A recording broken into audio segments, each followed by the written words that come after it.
Bismillahirrahmanirrahim. Assalamualaikum warahmatullahi wabarakatuh.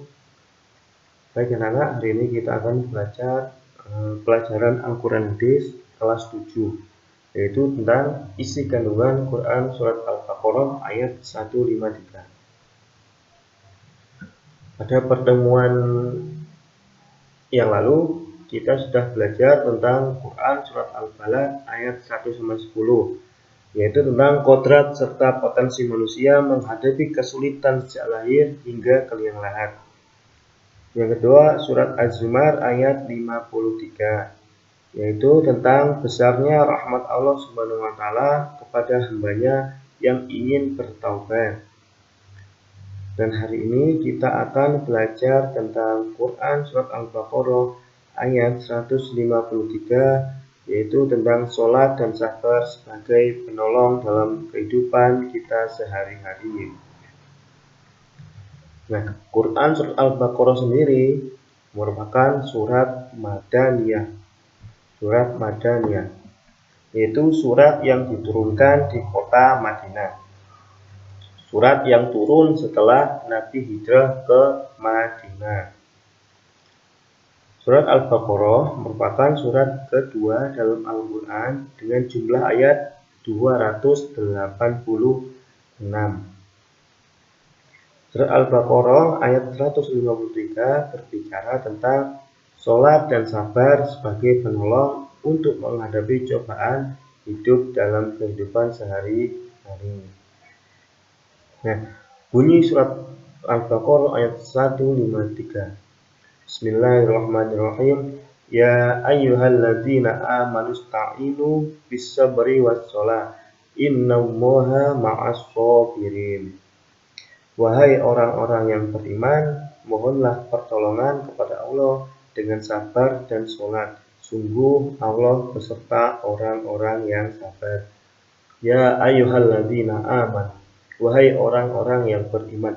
Jadi ayat ini ditujukan untuk orang-orang yang beriman, yang mempunyai iman kepada Allah.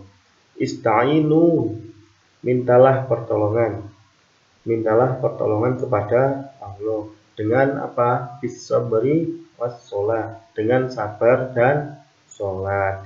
Innallaha ma'as-shabirin. Sesungguhnya Allah bersama orang-orang yang sabar. Nah, Allah Ta'ala menerangkan bahwa baik sarana yang dapat membantu dalam menjalani musibah adalah sabar dan sholat.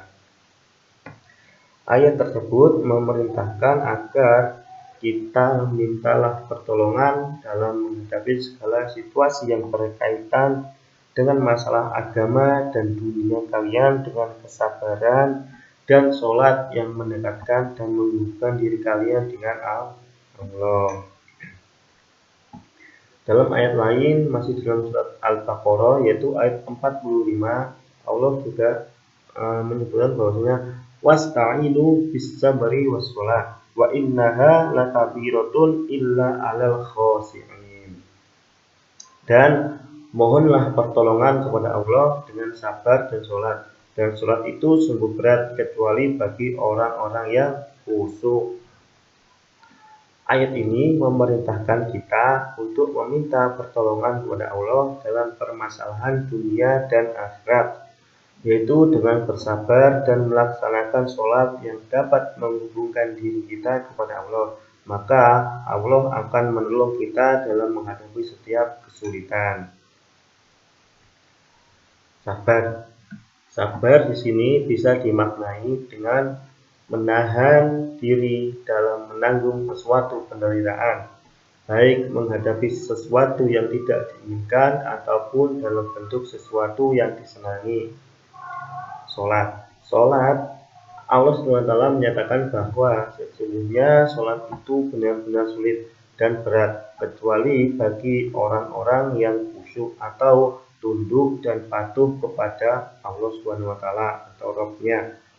Hal itu menunjukkan bahwa sholat yang bisa menjadi solusi atas setiap kesulitan adalah sholat yang dilaksanakan dengan penuh kesungguhan bukan sekedar mengucapkan lafal dan gerakan sholat secara zahir, akan tetapi dengan kesungguhan hati kita melaksanakan sholat atas perintah Allah Subhanahu wa Ta'ala. Dari sahabat Hudzaifah radhiyallahu an berkata, "Kana Nabiyyu sallallahu alaihi wasallam idza hazabatul amru sholat." Bila kedatangan masalah, Nabi sallallahu alaihi wasallam mengerjakan sholat. Hadis riwayat Ahmad dan Nasa'i. Nah, menurut Imam Al-Ghazali ada 3 macam sabar. Sabar yang pertama adalah sabar dalam melakukan ketaatan kepada Allah. Sholat 5 waktu terus setiap hari dikerjakan tanpa ada rasa mengeluh sedikit pun. Sesibuk apapun tetap mengerjakannya. Separah apapun penyakit yang diterita, selama akal masih berfungsi, sholat tetap menjadi kewajiban. Saat bulan puasa, selama sebulan penuh bersabar menahan segala ujian lapar dan dahaga di siang hari. Dalam hal ibadah, semua dilakukan dengan senang hati tanpa ada rasa capek yang menghampiri. Yang kedua adalah sabar dalam menjauhi larangan-larangan Allah. Sungguh di dalam hati ada keinginan untuk melanggar larangan-larangan yang sudah digariskan agama. Hanya saja kita dituntut untuk bersabar pada semua itu, karena balasannya bagi mereka yang bersabar atas kemaksiatan adalah mendapatkan pahala. Sabar yang ketiga menurut Imam Al-Ghazali adalah sabar dalam menerima musibah.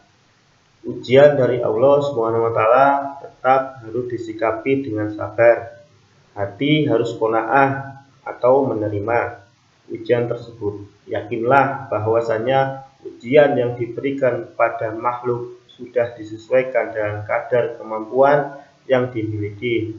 Tidak mungkin Allah SWT menguji hambanya melebihi batas keimanan yang dimiliki tiap-tiap hamba. Tingkat keimanannya tidak sama sehingga tingkat ujiannya juga berbeda. Semakin tinggi keimanan yang dimiliki, maka semakin tinggi pula ujian yang akan diberikan. Ya, anak-anak, sampai di sini pembelajaran kita pada hari ini. Saya